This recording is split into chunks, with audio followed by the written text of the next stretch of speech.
the funniest thing of that whole Sheffield Wednesday Arsenal game had to be Nigel Winterburn having a go at Paolo Di Canio as he goes off the pitch. And Di Canio turns at Nigel Winterburn, and Nigel Winterburn jumps about 5 feet in the air.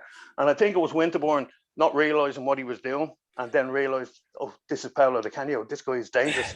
Yeah. And the funny thing is, when about 2 years later, Nigel Winterburn signed for West Ham, when Di Canio was still there, and the two of them were best of friends, you know. Yeah.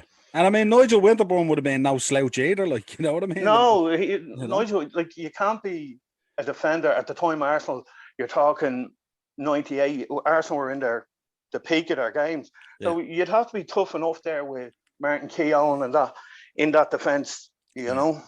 Yeah, and then I mean, you're coming into a West Ham as well that doesn't tend to sign slouches either. You know what I mean? These at that time when Winterburn came in, like, Neil Ruddock was there, and I know everyone slags off Neil Ruddock, but he done really well at West Ham, and with Gary Charles, we had some really good defenders there at that time when Nigel Winterburn came in. Stuart Pearce, I think Pearce had just left when Winterburn came in, and Ian Pearce came in, and Christian Daly, like, so there was some decent defenders, you know. Yeah, imagine Stuart Pearce and Paolo Di Canio. Oh my God, there's a main event for Eddie Hearn, eh?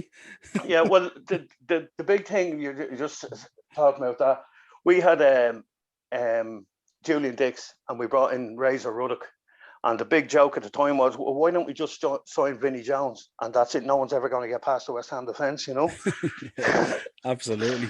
So let's get into Paolo then. 99 to 2003, short enough career, but